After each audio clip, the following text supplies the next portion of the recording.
ലോക പരിസ്ഥിതി ദിനത്തോടനുബന്ധിച്ച് ഹൊറൈസൺ ഇംഗ്ലീഷ് സ്കൂളിൽ പച്ചപ്പ് എന്ന പേരിൽ വിവിധ പരിപാടികൾ സംഘടിപ്പിച്ചു. സ്കൂൾ സയൻസ് ക്ലബിന്റെ നേതൃത്വത്തിൽ നടന്ന പരിപാടി പ്രമുഖ പരിസ്ഥിതി പ്രവർത്തകനായ കെ മോഹനൻ ഉദ്ഘാടനം ചെയ്തു. സ്കൂൾ കൊയറിന്റെ പ്രാർത്ഥനയോടെ ആരംഭിച്ച ചടങ്ങിൽ ഹന ജാസ്മിൻ സ്വാഗതം ആശംസിച്ചു. ഉദ്ഘാടന പ്രസംഗത്തിൽ കെ മോഹനൻ പരിസ്ഥിതി സംരക്ഷണത്തിന്റെ പ്രാധാന്യം വിശദീകരിച്ചു. ഷെസാമറിയും പരിസ്ഥിതി ദിന സന്ദേശം അവതരിപ്പിക്കുകയും തൻഹ പരിസ്ഥിതി പ്രതിജ്ഞ ചൊല്ലിക്കൊടുക്കുകയും ചെയ്തു. ഫാത്തിമത്തുൽ ഹയ PR നന്ദി രേഖപ്പെടുത്തി. പരിപാടിയുടെ ഭാഗമായി വിദ്യാർത്ഥികൾ തണൽ മരങ്ങൾ നട്ടുപിടിപ്പിക്കുകയും പരിസ്ഥിതി സംരക്ഷണ സന്ദേശങ്ങളുമായി റാലി നടത്തുകയും ചെയ്തു. ക്വിസ് മത്സരത്തിലെ വിജയികൾക്ക് സമ്മാനങ്ങളും വിതരണം ചെയ്തു. മടവൂർ അബ്ദുൽ ഖാദർ മാസ്റ്റർ പങ്കെടുത്തു.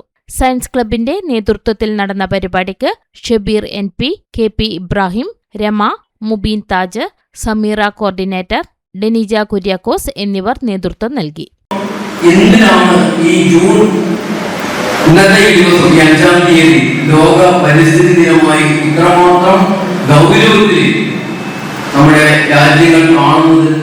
മുമ്പൊന്നും ഇത്രമാത്രം ഗൗരവത്തിൽ കണ്ടിരുന്നില്ല എന്നതിനെ കുറിച്ച് നമ്മളായിരിക്കും ഇതിനു ചിന്തിച്ചിട്ടുണ്ടോ? ഈ സമീപകാലത്താണ് ഇത്രമാത്രം ഗൗരവത്തിൽ. അതിന്റെ പ്രധാന കാരണങ്ങൾ വേനൽക്കാലത്ത് ചൂട് കൂടി വരുന്നു. നമ്മളോട് പറയുമ്പോൾ 11 മണി മുതൽ 4 മണി വരെ ഡയറക്റ്റ് സൂര്യപ്രകാശം നമ്മുടെ ദേഹത്ത് ഏൽക്കാൻ പാടില്ല. അതുപോലെ തന്നെയാണ് മഴക്കാലത്ത് ഭയങ്കര മഴയും പ്രളയവും ഉരുൾപൊട്ടലും. അപ്പോൾ നമ്മളോട് പറയുന്നു കുന്നിൻചെരുവിലോ മറ്റു സ്ഥലങ്ങളിലോ പോയി നിൽക്കാൻ പാടില്ല. ഇതുപോലെ മഴക്കാലത്തായാലും വേനൽക്കാലത്തായാലും നമ്മൾ സുരക്ഷിതരല്ലാത്ത ഒരു കാലഘട്ടത്തിലാണ് നമ്മൾ ജീവിക്കുന്നത്. എന്തുകൊണ്ട് ഇങ്ങനെ സംഭവിച്ചു എന്നതിനെ കുറിച്ചുള്ള ചർച്ചകളാണ് ഇന്ന് ലോകത്തെമ്പാടും നടന്നുകൊണ്ടിരിക്കുന്നത്.